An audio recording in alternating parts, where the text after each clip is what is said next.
Further close-up from the front to allow the finer points of this technique to be understood by the student. Notice the absolute focus of attention by the Grandmaster as he executes these techniques which date back to over 300 years.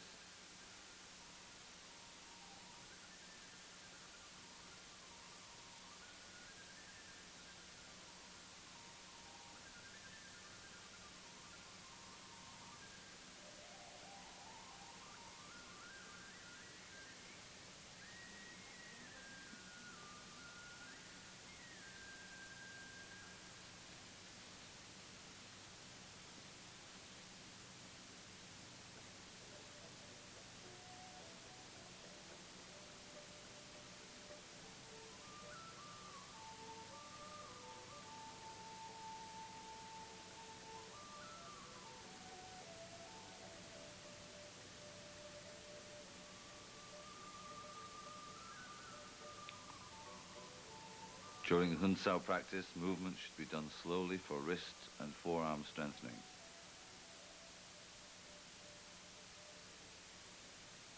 With Wu Sao, the fingers should be vertical and drawn back using the elbow energy. Breathing at all times should be relaxed and natural and using the stomach.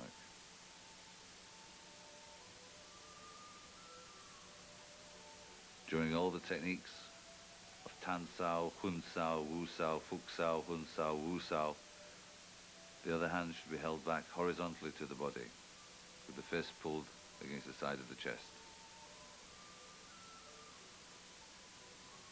It's most important that the first part of the Wing Chun system in this form should be studied completely. Otherwise, you will not develop the proper energy to be effective with the techniques.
All the techniques practiced in Silam Tao are from a front-facing position.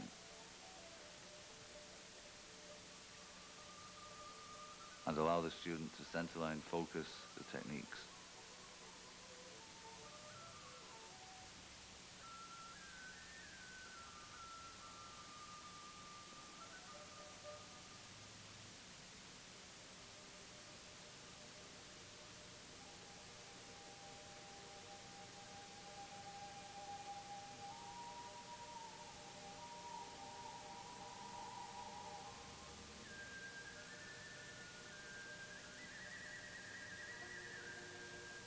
From childhood, Grandmaster Yip Chun watched his father daily practicing these techniques.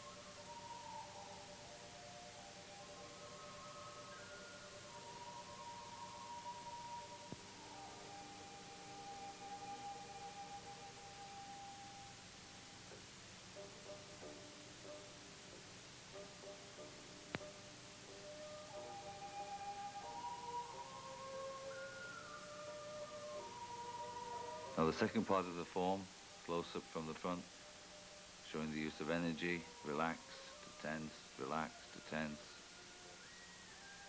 and learning how to use the focus of the energy.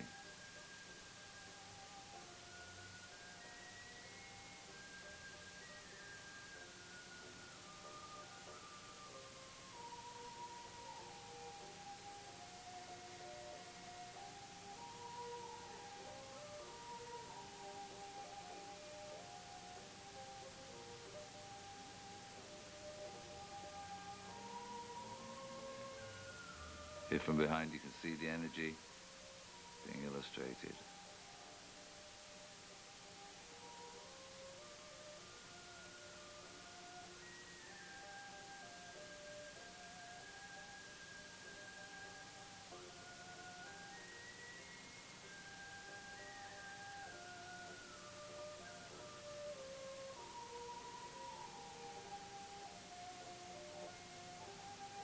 Bong, Tan.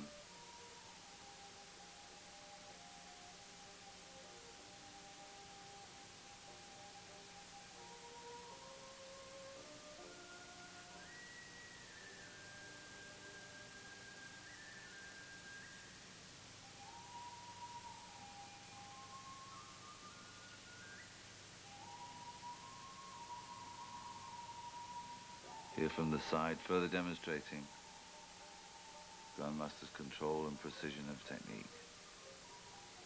Throughout life, the practitioner practices and trains and hones these techniques. They're never neglected, which makes this such a total art.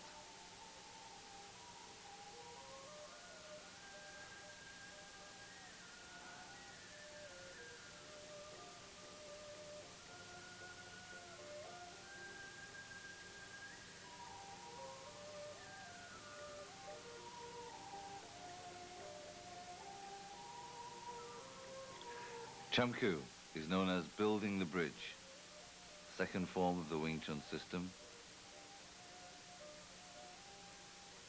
Same centerline opening.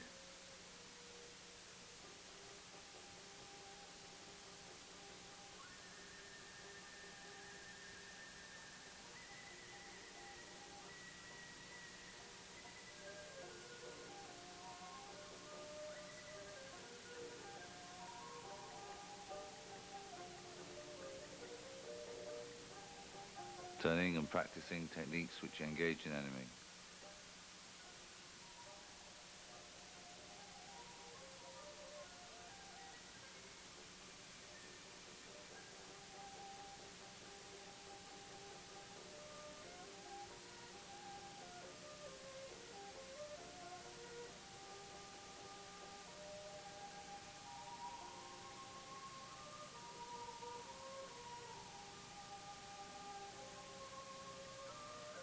Notice the turn to the side on the Bong Sao technique and the return to the center. The lifting kick.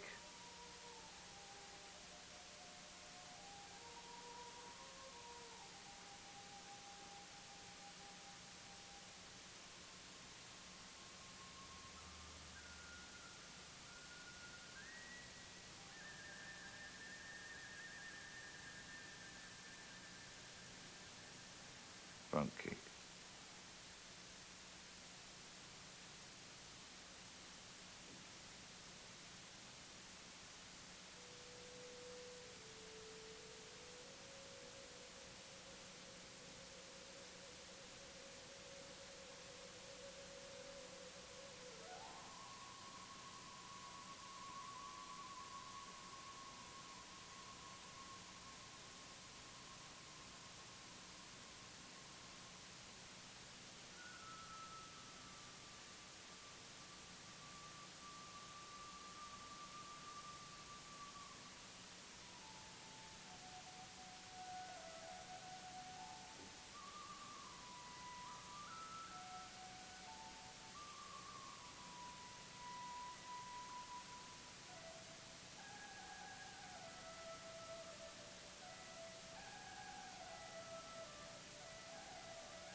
No matter how vigorous the practice, Grandmaster Yip Chun not lose his composure nor get out of breath, showing the high degree of skill he has attained.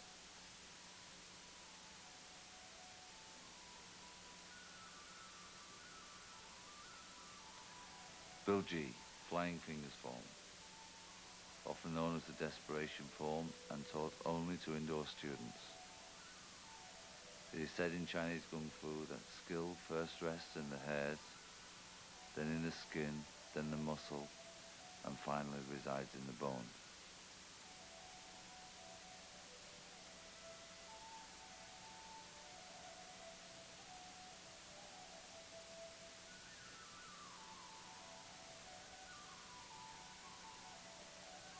Along with the butterfly knife training, this technique again was shown only to a few students.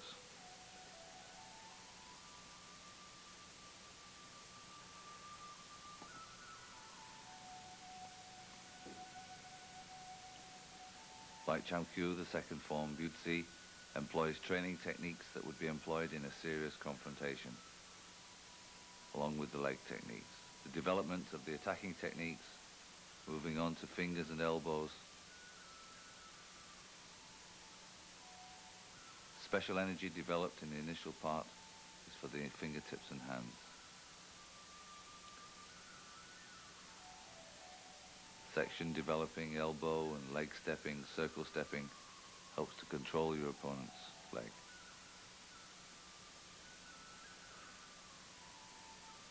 Notice how in Butzi, the hand comes from the ear, the elbow high, then down.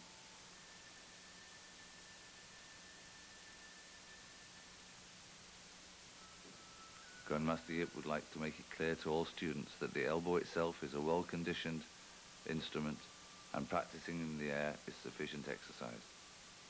Such a technique against a resilient surface such as a beanbag can prove injurious to the central nervous system, which affects the back of the neck. The precise angling in Buchi makes it unique for application into the Chi Sao practice.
Here showing the circling steps in detail.